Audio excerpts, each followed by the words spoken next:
முருகா, வெற்றிவேல் முருகா. என் அன்பு குழந்தையே, எப்பொழுதும் பாசம் வைப்பதிலேயே உன்னுடைய பாதி வாழ்க்கை போய்விட்டது. மீண்டும் அந்த பாசத்தை நினைத்து அழுவதிலேயே இப்பொழுது உன் வாழ்க்கை சென்று கொண்டிருக்கின்றது. இன்னும் எத்தனை காலம்தான் நீ அழுது கொண்டே இருக்கப் போகின்றாய்? நீ கொட்ட கொட்ட குனிந்து கொண்டே இருக்கின்றாய். உன்னை குப்பையாக எண்ணி தூக்கி எறிந்தவர்களின் மீது அன்பை செலுத்திவிட்டோமோ என்று கதறி கொண்டிருக்கின்றாய். நீ அழுக அழுக உன்னுடைய பலவீனம் அவர்களுக்கு தெரிந்து மீண்டும் உன்னை கஷ்டத்திற்குள்ளாக்குகின்றார்கள். வார்த்தைகளால் உன்னை காயப்படுத்துகின்றார்கள். அவர்களின் செயல்களால் உன்னை துன்பப்பட செய்கின்றார்கள். ஆனால் நீயோ அவரை நினைத்து இன்று வரை அழுது கொண்டிருக்கின்றாய். மற்றவர்கள்தான் தவறு இழைக்கின்றார்கள். என்னுடைய வாழ்க்கை துணையோ எந்த தவறும் இழைக்கவில்லை. அவருடைய ஒரே பலவீனம் மற்றவர்களின் பேச்சை கேட்டுக்கொண்டு ஆடுவதுதான். சொந்தமாக அவரால் யோசிக்க முடியவில்லை.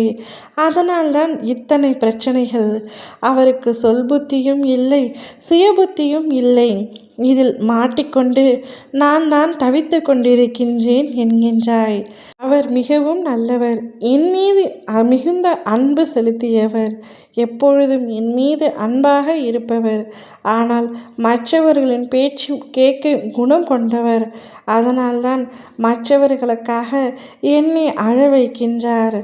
அவர்களின் சொல் பேச்சு கேட்டு இவர் என்னை காயப்படுத்துகிறார் என்று அழுகின்றாய். தங்கமே, எதற்காக இவ்வளவு அழுகின்றாய்? உன்னுடைய அன்பு உண்மையானது. உன்னுடைய பாசம் பரிசுத்தமானது. அதை புரிந்து கொள்ளாத உன்னுடைய வாழ்க்கை துணை உன்னை இப்பொழுது காயப்படுத்தி கொண்டிருக்கின்றார். அந்த காயத்திற்கு எல்லாம் மருந்தாக உன் அப்பா நான் இருக்கின்றேன். என்னிடம் நீ சொல்லி கதறி அழுகும் பொழுது என் மனம் மிகவும் பாடாய் படுகின்றது தங்கமே. என் பிள்ளைக்கு நான் எப்படி ஆறுதல் சொல்வேன்? என்னுடைய பிள்ளையை எப்படி சமாதானம் செய்வேன் என்று துடித்து கொண்டிருக்கின்றேன். நான் என் பேச்சு உனக்கு எவ்வளவு கேட்டாலும் சமாதானம் ஆகாது உன் மனம் என்று எனக்கு தெரியும். மாறாக உன்னுடைய வாழ்க்கை துணைத்தான் உனக்கு வேண்டும் என்று கேட்கின்றாய். அவர் எவ்வளவு என்னை காயப்படுத்தினாலும் அடித்தாலும் உதைத்தாலும் அவரே எனக்கு வேண்டும் என்கின்றாய். இன்னும் எத்தனை காலம்தான் இப்படியே அன்பு வைத்து ஏமாளியாக இருக்க போறாயோ தெரியவில்லை. ஆனால் உன்னுடைய துணையோ நல்லவர்தான். அது எனக்கும் தெரியும். ஆனால் மற்றவரின் பேச்சை கேட்கின்றார். கவலை கொள்ளாதே. உன்னுடைய அன்பு அவருக்கு புரிய போகின்றது.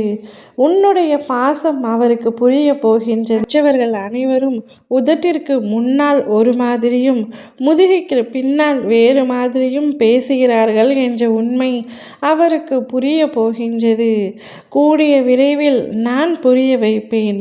பின் அவரே தன் தவறை உணர்ந்து உன்னுடைய காலடியை பிடித்து என்னை மன்னித்துவிடு என்று மன்னிப்பு கேட்கப் போகின்றார்.